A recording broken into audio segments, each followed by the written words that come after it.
आज हम करेंगे prove Pythagoras theorem. Pythagoras theorem इस प्रकार से है कि prove that in a right angle triangle the square of the hypotenuse is equal to the sum of the squares of the other two sides.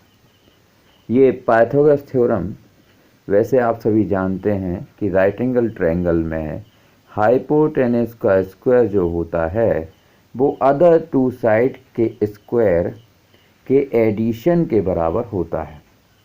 तो वही हमें प्रूव करना है कि prove that in a right angle triangle the square of the hypotenuse is equal to the sum of the squares of the other two sides. Sum of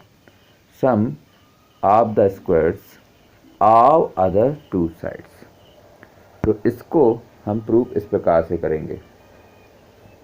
इसको prove करने के पहले मैं आपको यहाँ बता दूँ कि यहाँ मैंने डायग्राम बहुत बनाए हैं। इतने डायग्राम की ज़रूरत नहीं है, ये केवल आपको समझाने के उद्देश्य से बनाए गए हैं।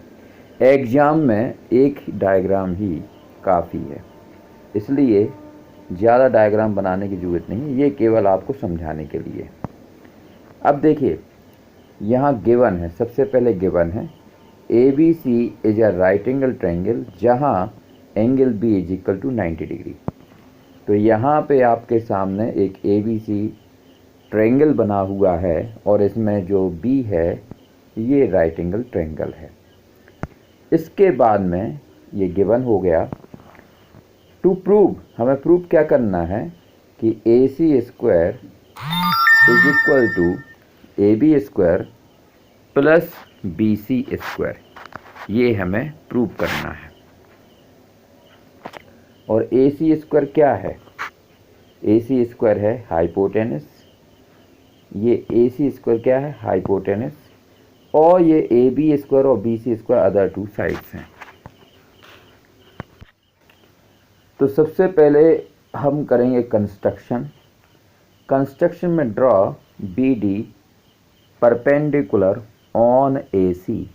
एक BD को हम परपेंडिकुलर ड्रॉ करेंगे AC के ऊपर।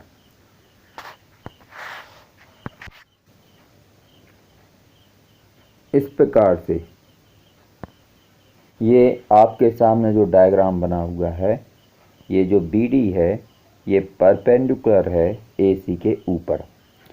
तो इस प्रकार से हम ड्रॉ करेंगे।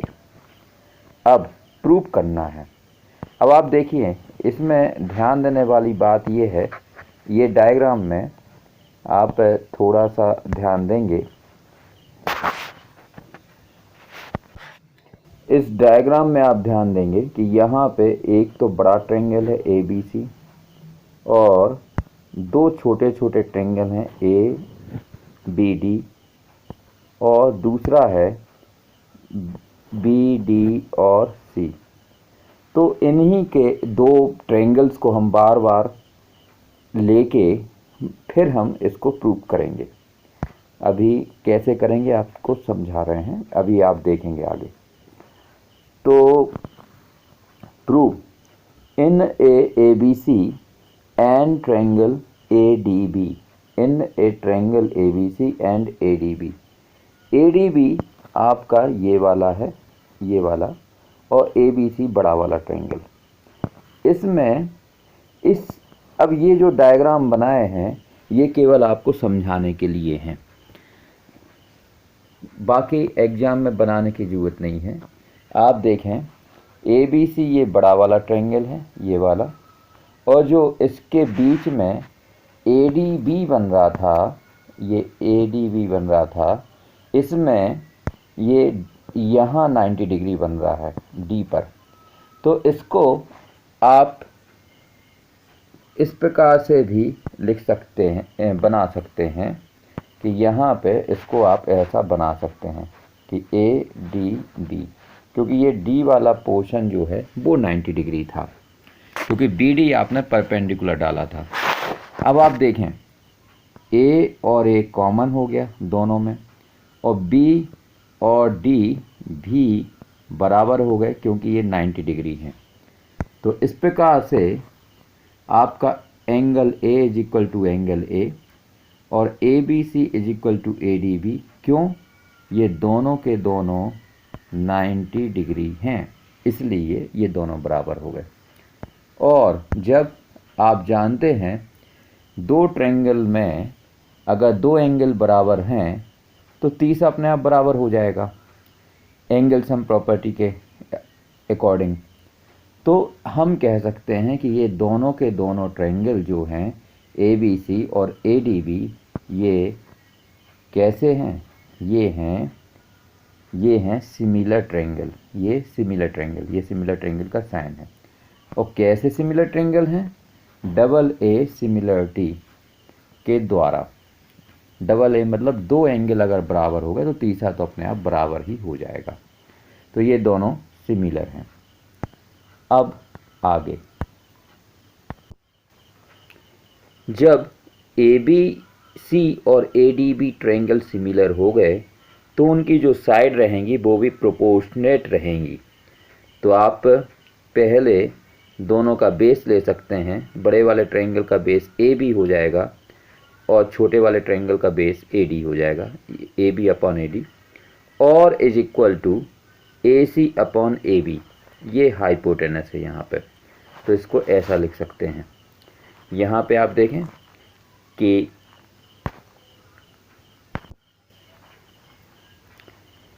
Base A B upon A D और उसके बाद में hypotenuse A C upon B D. तो इस प्रकार से ये लिखा गया है। तो ये अब यहाँ पे जो लिखा गया है ये इसमें क्रॉस मल्टीप्लाई करेंगे आप तो इस प्रकार से इक्वेशन बन जाएगा A B square is equal to A C into A D. ये इक्वेशन 1 हो गया आपका। इसी प्रकार से अब आप दूसरा ट्रायंगल में फोकस करेंगे जो आपको बताया था कि एक ए डी बी बन रहा है और दूसरा उसके ऊपर बी डी सी बन रहा था।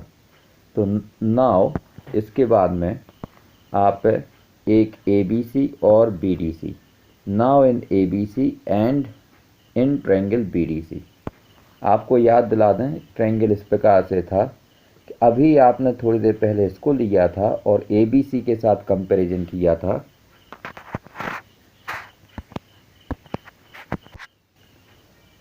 अब आप इसको लेंगे ऊपर वाले को बी डी सी को और इसका भी कंपैरिजन ए बी सी के साथ में करेंगे। तो यहाँ पे अगर आप इसको ऐसा लिख सकते हैं ए बी सी और ये बी डी सी ऐसा लिख सकते हैं क्योंकि डी पर ही है ये राइट एंगल ट्रायंगल। ठीक है, तो इसके बाद में अब आप देखें दोनों में ये एंगल सी तो कॉमन है, माने बराबर हो गया, और ये दोनों राइट एंगल ट्रायंगल हैं तो ये भी बराबर हो गए। तो इस प्रकार से ये दोनों भी डबल ए सिमिलरिटी के हिसाब से ये दोनों भी सिमिलर हो गए जैसा कि हमने पहले किया था। तो C is equal to C, angle C is equal to angle C, और A B C is equal to B D C. ये क्यों बराबर हैं? क्योंकि ये दोनों 90 डिग्री हैं और इस प्रकार से ये दोनों सिमिलर हो गए। और जब सिमिलर हो गए तो इनकी साइड भी प्रोपोर्शनेट रहेंगी। इनकी साइड भी कैसी रहेंगी? प्रोपोर्शनेट रहेंगी। तो अब आप पहले एक बार बेस ले लिया था और अब बेस की जगह परपेंडिकुलर ले लेंगे। तो बड़े वाले ट्रायंगल का परपेंडिकुलर बी सी और छोटे वाले ट्रायंगल का perpendicular D C is equal to hypotenuse C रहेगी। तो बड़े वाले ट्रायंगल की हाइपोटेनस ए सी और छोटे वाले ट्रायंगल की हाइपोटेनस बी सी। जब आप इसमें क्रॉस मल्टीप्लाई करेंगे तो ये हो जाएगा B C square is equal to A C into D C, और ये आपका इक्वेशन 2 बन गया। इस प्रकार से आपके दो इक्वेशन बन चुके हैं 1 और 2। इन इक्वेशन को आप जोड़ देंगे, इसके बाद में इनको जोड़ेंगे तो इक्वेशन 1 + 2। तो आपने जब जोड़ा तो A B square plus BC² is equal to AC into AD plus AC into DC। और AC दोनों जगह हैं, तो ये AC और AC दोनों जगह हैं, इसलिए ये कॉमन आ गया। ब्रैकेट के अंदर बचेगा AD प्लस DC, और AD और DC को जोड़ोगे तो AC ही बन जाएगा, और जब इन दोनों का मल्टीप्लाई करोगे तो ये AC² हो जाएगा। तो इस प्रकार से आपकी ये पाइथागोरस प्रॉपर्टी प्रूफ हो जाएगी, थ्योरम प्रूफ हो जाएगी। अगर आपको डाउट है कि